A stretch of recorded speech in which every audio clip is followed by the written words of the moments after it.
We do to each other. When fathers and sons become older, the graduation of sonship is to become your father's friend. Mm-hmm. And there's no higher honor than to be your father's friend. Yeah. Yeah. I know we're going to get to the book, but I'm still curious. You know, there are people who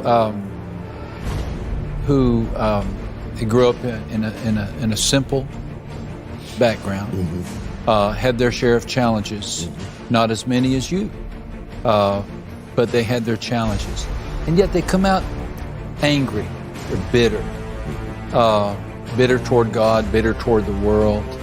They anesthetize their pain rather than deal with their pain. Mm-hmm. In your book, Crushing, you talk about how if we believe in a sovereign God, Mm-hmm. we can see that these are ordained struggles that make us the people that we are. Right.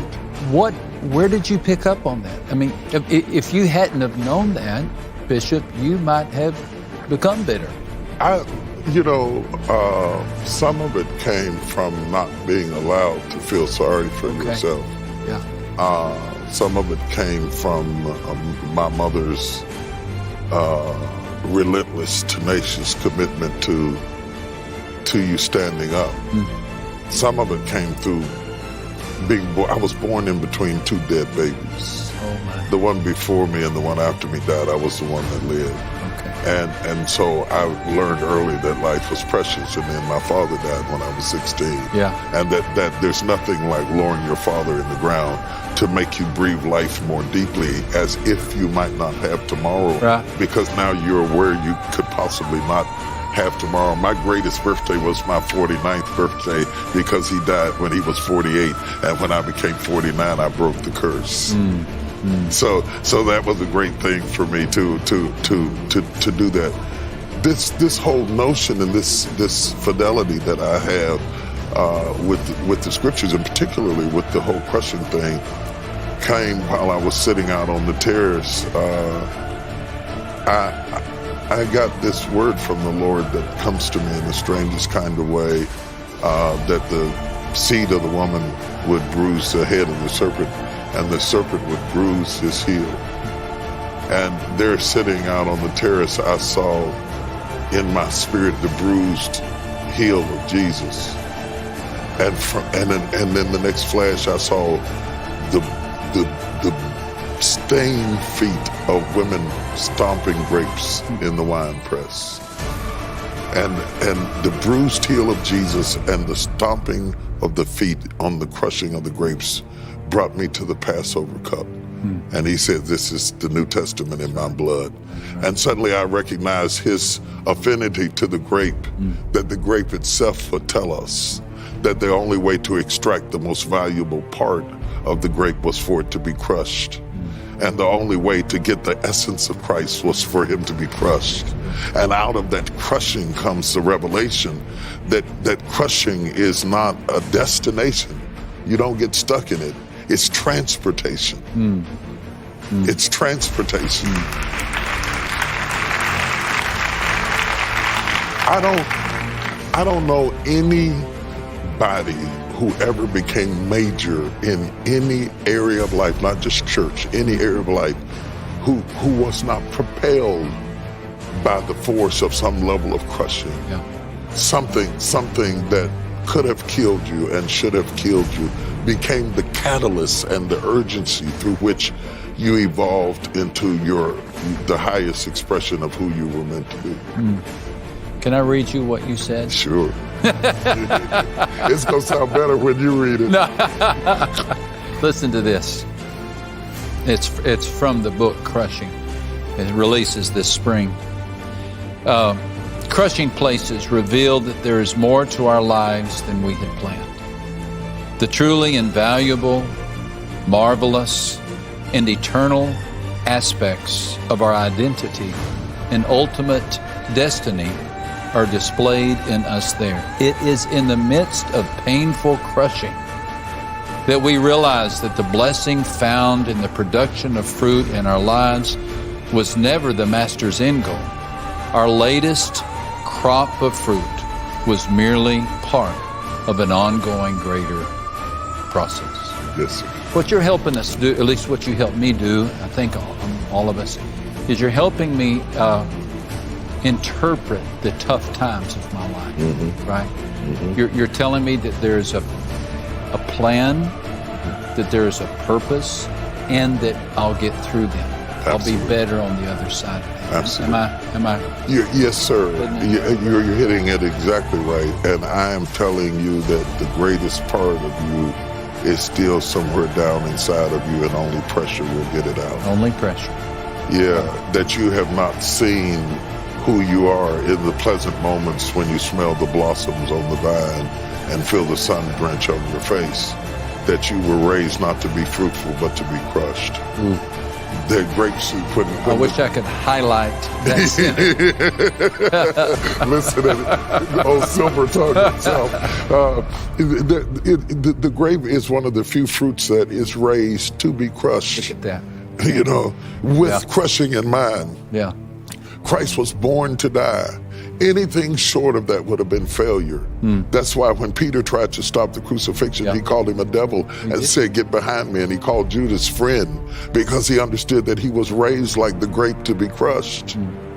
And so he did not, the Bible says that Jesus set his face to go to Jerusalem, but he did not rest his head until it was on the cross. And understanding that for this purpose came I into the world. And not that you love suffering, he despised the shame. He despised the shame, but for the joy that was set before him. So he looked beyond the crushing and he saw the wine. You see, and understanding that wine is taking that grape into its most powerful expression. And it is putting it in its most eternal form.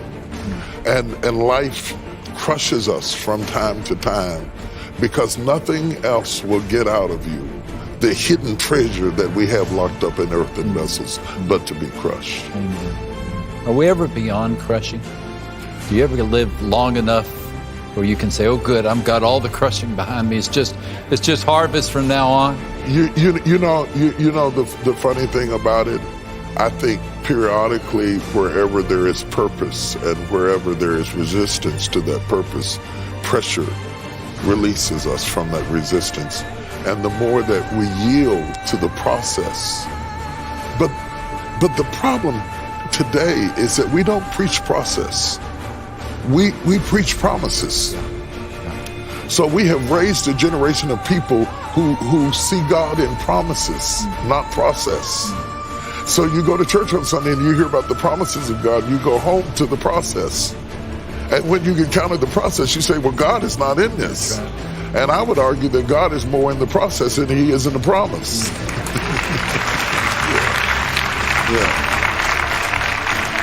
Is everybody taking notes? You can say amen. He's in the process more than the promises. In fact, the promises only make sense because of the process. When you pass through the waters, I'll be with you. When you go through the fire, I'll be there. His promise is to be with you in the process. And there are things that you cannot learn about him until you are in the process. There is a revelation of his glory that only comes in the frustration and the disruption of your life. He said, I'm a present help in trouble. If you avoid the trouble, you'll avoid me. The literal language, Jehovah Shammah, I am present in trouble. I am revealed in trouble. I show myself strong. When men forsake me, then the Lord will take me up. See, so it was good for me that I have been afflicted. Had I not been afflicted, I would have never known the glory of God. Exactly. So all through the Bible keeps, the very symbol of our faith is a crushing place, a cross, an emblem of suffering and shame. It's not a crown. No. You know, it's not a crown. It's not a throne. It's a cross. Who makes an invitation from a cross but Jesus? Yeah. You know, you make an invitation, you say, come go to Hawaii, you know, let's go to Switzerland. Jesus says, come on, let's go to the cross. That's a hard invitation. Take up your cross and follow me. Come on, let's die. Yeah.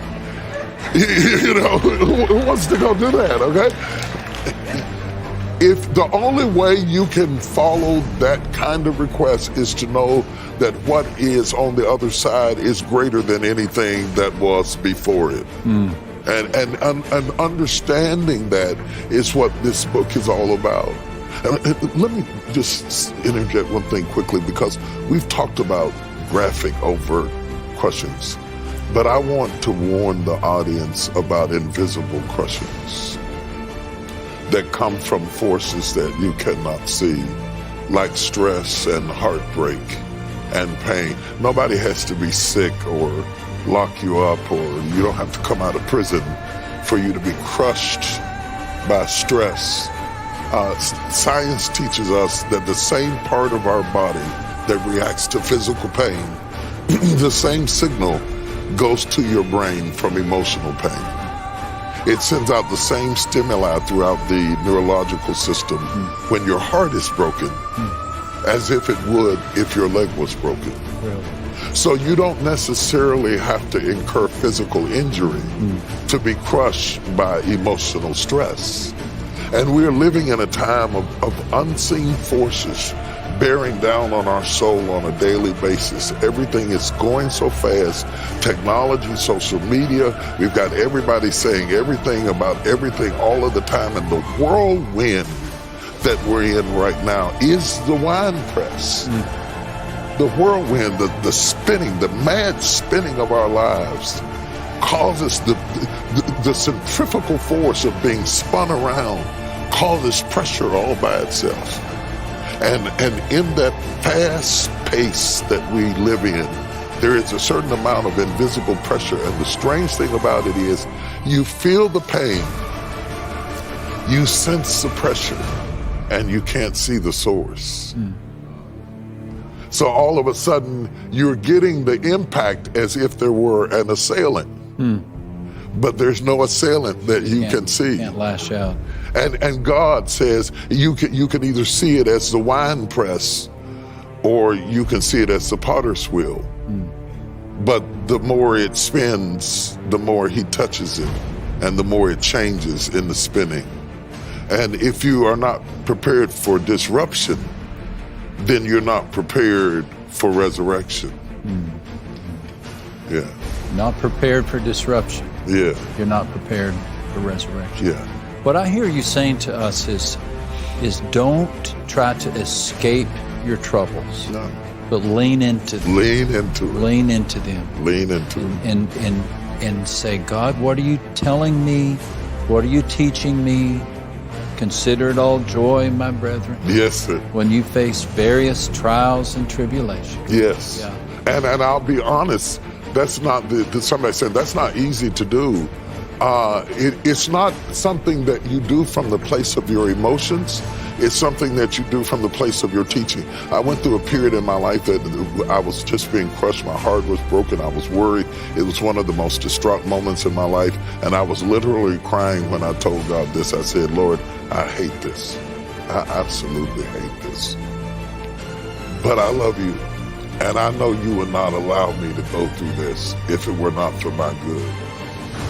And though tears are running down my face and I cannot see my way out, if you suffered me to be bruised, it is only to make me better. And so I trust you when I can't trace you. Yeah. Because he that hath began a good work in me We'll bring it to completion. shall bring it to completion. You cannot convince me. Yeah. You cannot convince me that he's not for me. And whatever he ordered for me to face, when it's all over, it has got to end for me. Because I am the relationship that I am the most secure of is him. And the reason I am so secure is there's nothing about me that he has not considered. From start to finish. From start to finish, all things are naked before him with whom we have to do. Yeah. You know, I could disappoint my wife or disappoint my children or disappoint my mother. They could find out something about me and change their mind about me. God could never find out anything about me. Cannot be surprised. Yeah, he cannot be surprised. There's nothing about me that he doesn't already know. He's already made up his mind about me. He has rendered his verdict. He has rendered his verdict, and there is therefore now no condemnation. No condemnation. Yeah. So whatever he ordered for me to go through in process, Right. well, yea, though you walk through the valley of the shadow of death, and you fear no evil, for thou art with me, thy rod and thy staff, they comfort me. Thou preparest a table before me in the presence of my enemies. Thou anointest my head with oil. My cup runneth over. You can't have the run over if you don't go through the valley of the shadow of death. Yeah. And listen at hope screaming in his ears in the darkest moments of his life. Surely, not maybe, not hopefully, but surely, goodness and mercy shall follow me all the days of my life. And when it's all over, I'm going to dwell in the house of the Lord forever. I love that. That's good. I love That's that. good. That's good. Yeah.